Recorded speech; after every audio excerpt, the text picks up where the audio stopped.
I saw you on Power Trip. That was the touring cycle that I came to see you guys play in Toronto. I remember that, yeah. It's an awesome show. I love playing Toronto. Yeah, at the Opera House is where you guys played. Yeah, sure. Yeah. What else is Toronto? Was it Opera House, Lee's Palace? Lee's Palace, yeah. Is Lee's Palace still open? Yeah, it's still there. The thing about Toronto is a lot of these clubs are starting to close up now. Because I guess, I don't know, maybe the times have changed. Nobody wants to pay for shows anymore. But That's exactly what it is. It's really, really sad. We just had the Elmo Combo close, and that's been open since like the 70s. The Elmo Combo closed, really? Yeah, just about a week ago. Yeah, I mean, times are different, dude. It's like, you grow up and you think that some things are absolutely set in stone forever. Yes, live rock music is a very popular thing, and it's turning out to be that as we go more into appointment culture. Right. That, a lot of people don't like to make appointments for their entertainment, no matter what it is. And so now you're going to have a couple generations that won't even know what it's like to be excited by a real good live show, as opposed to a big, you'll have kids that only go to these big shows.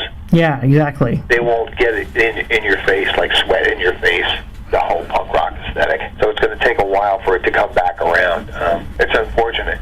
Europe I love, because Europe is still full on that way. Right. And I always believed that Canada would be too, but I guess no one's exempt.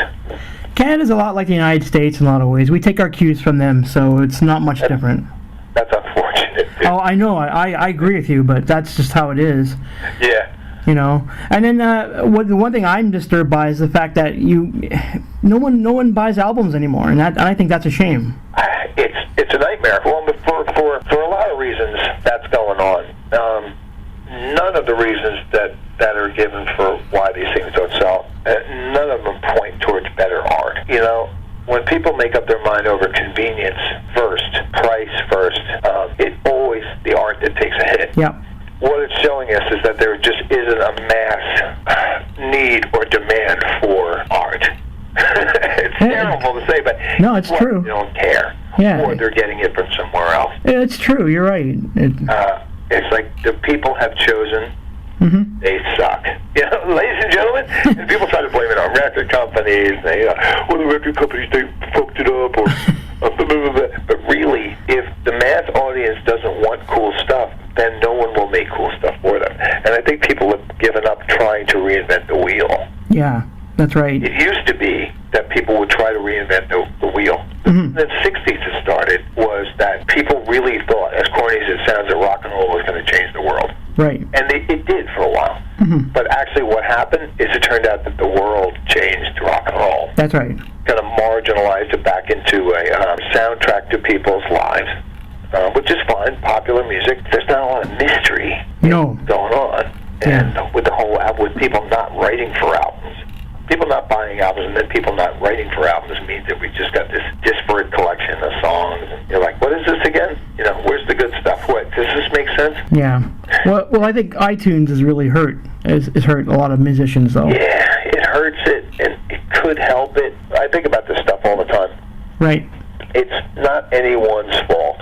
It's not, you can't say like, that evil iTunes or whatever. I mean, if it's anybody's fault, it's fucking Napster. Yeah, that's true. But you're right. We're not going to blame them. The real fault here lies in just a slightly disappointing, or more than slightly disappointment with the artistic demands of mass culture. Right. And that's putting it mildly. Basically, you could put it another way, which is, guess what? Anytime it goes over 1 million people that are interested in something, it'll probably suck. Yes. So, what does that mean for guys like you and me? Just got to keep going underground. Yeah. Like, keep going. It's sad for me to think that something really cool can't bust out and kind of take over for a while. Yeah, you would think so. Yeah, it's true. You would think so, and it does happen, but in other ways. It's happened with TV. Right. Okay. Very strange. Like, TV is more rock and roll than rock and roll is right now. Well, Netflix is like so huge, right? Yeah. So we're getting cool stuff, just not in the avenues that we're used to getting it. We're not getting it from Hollywood. We're not getting it from rock and roll. And that's another thing. Without people getting paid for what they do, meaning like writing, intellectual property, right?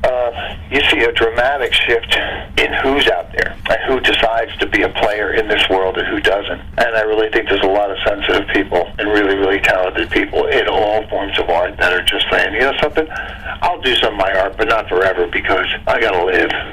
Exactly. You know what I mean? I have to live. And it used to be that even the depths of corporate rock, there was an underground, there was the bottom rung of corporate rock where record companies would give out enough money to people so they could live a couple of years and explore their music. Exactly. And that worked out very, very well. The record companies still made money. Maybe the records that they signed, the bands they signed didn't go to number one or anything, but it was enough to keep the whole thing going. There was a tier that was made for bands that wouldn't sell 1 million. Right. Now that's completely gone. As far as record companies are concerned, it's like you either sell 10 million or we don't want you, which is that's fine. You know, go to the internet democracy. But it's turned out that internet democracy isn't that democratic. It's still a big pissing match, but between a lot of people that don't have any money at all. So where is the brass ring for people who want to write good music and earn a living off it? I don't see it anywhere. No, I don't either. That's what I find scary, to be honest with you. Right. I mean, you want to know that there's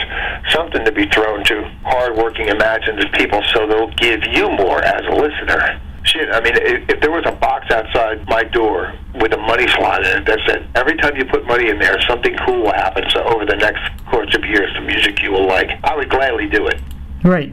Because I want to be surprised like anybody. Yeah, of course. Getting surprised these days by popular music is almost impossible. Nothing. There's nothing surprising. No. Blah, blah. Everyone falls into the rut, from the lowliest underground composer to the top of the line pop star. It all sounds the fucking same. It doesn't make any sense. The internet